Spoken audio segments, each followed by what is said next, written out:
Ciluk ba, ciluk ba, ciluk ba. Halo kakak abang guru sekolah minggu, kembali kita berjumpa dalam persiapan mengajar sekolah minggu Ciluk ba. Hari ini kita mau belajar lagi firman Tuhan. Untuk minggu ini temanya bijak menggunakan gadget. Oke, firman Tuhan hari ini diambil dari 1 Raja-Raja 3 ayat 1 sampai 15. Saya akan baca 11-12, kakak abang semua nanti ya. Begini firman Tuhan. Jadi berfirmanlah Allah kepadanya, oleh karena engkau telah meminta hal yang demikian dan tidak meminta umur panjang atau kekayaan atau nyawa musuhmu, melainkan pengertian untuk memutuskan hukum, maka sesungguhnya aku melakukan sesuai dengan permintaanmu itu. Sesungguhnya aku memberikan kepadamu hati yang penuh hikmat dan pengertian, sehingga sebelum engkau tidak ada seorang pun seperti engkau, dan sesudah engkau takkan bangkit seorang pun seperti engkau. Nah kakak abang, hari ini minggu ini kita mau belajar dari Raja Salomo, raja yang terkenal dengan kebijaksanaan dan hikmatnya.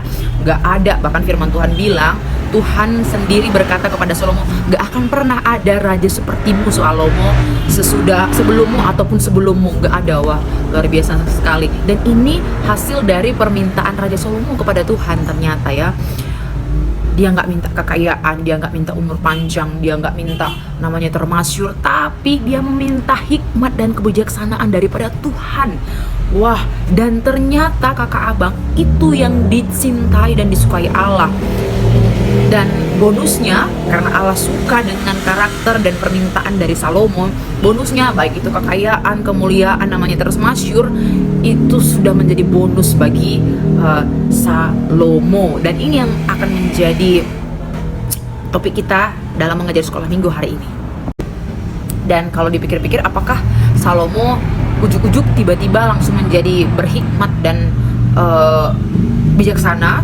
Tapi enggak. Kalau di dalam ayat ketiga dan 4, nanti kakak abang boleh baca, dalam teks Alkitab ini dikatakan bahwa Salomo adalah seorang yang mengasihi Tuhan dari semenjak kecilnya, taat kepada Daud ayahnya, dan setia beribadah kepada Tuhan.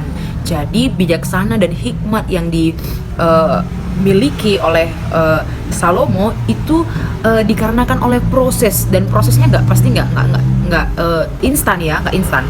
Dia pasti dari kecil dia taat, dia mendengarkan kata Tuhan, dia rajin beribadah, dia mendengarkan apa kata orang tuanya, tadi katanya Daud. Nah, jadi ketika dewasa, ketika dia meminta kepada Tuhan, dia pun sudah tahu apa yang harus dia minta. Nah, adik-adik sekolah minggu kita, kalau setiap hari kita berdoa seperti apa coba?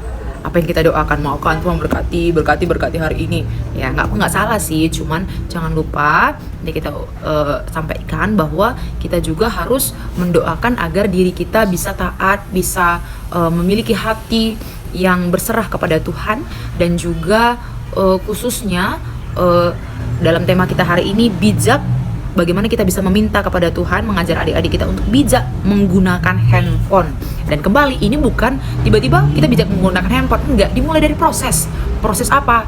Nah, kita berkomitmen, misalnya menggunakan handphone tepat pada waktunya. Kalau selama ini kan banyak sekali adik-adik sekolah minggu, bahkan kita pun orang dewasa kebablasan kalau menggunakan handphone ya kan.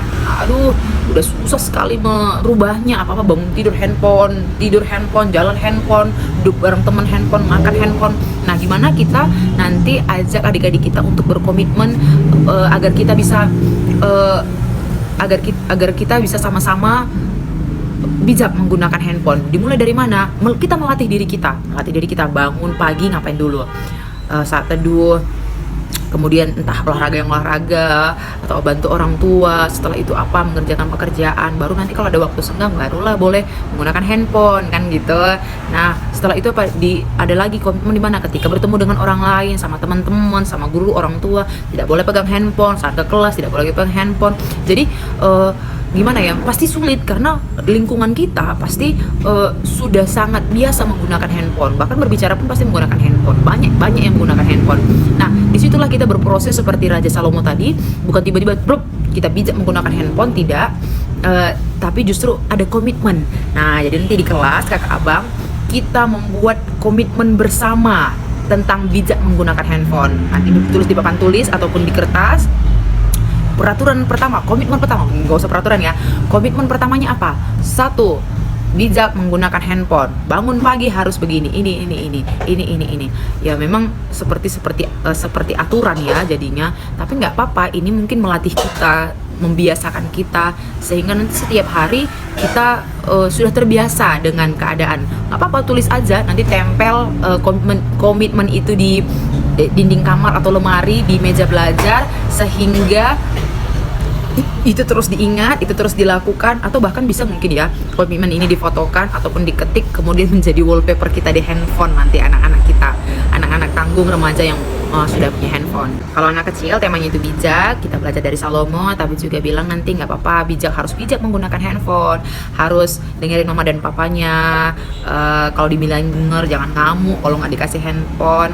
Dan salah satu usul saya bagaimana agar kita bisa membuat satu komitmen bersama, kan ini bijak menggunakan handphone. Nah, handphone itu tidak selalu negatif kan, banyak hal-hal positif di dalamnya. Dan salah satu hal positif yang bisa kita bikin di kelas remaja ataupun tanggung, kita buat grup agar gadget kita bermanfaat. Kita buat grup untuk sama-sama bisa membaca Alkitab. Nah, halnya sederhana, bisa dimulai dengan pertama satu hari satu orang bergiliran mengirimkan ayat Alkitab, ataupun mungkin bisa dengan grup baca Alkitab dulu. Gali Alkitab mungkin agak sulit ya untuk anak-anak karena butuh program khusus, bimbingan khusus. Tapi ini baca Alkitab aja. Jadi setiap hari ada admin yang membuat rekapan. Jadi setiap anak misalnya dimulai dari kitab Kejadian. Aku sudah siap Kejadian 1. Nah, kemudian dia taruh di.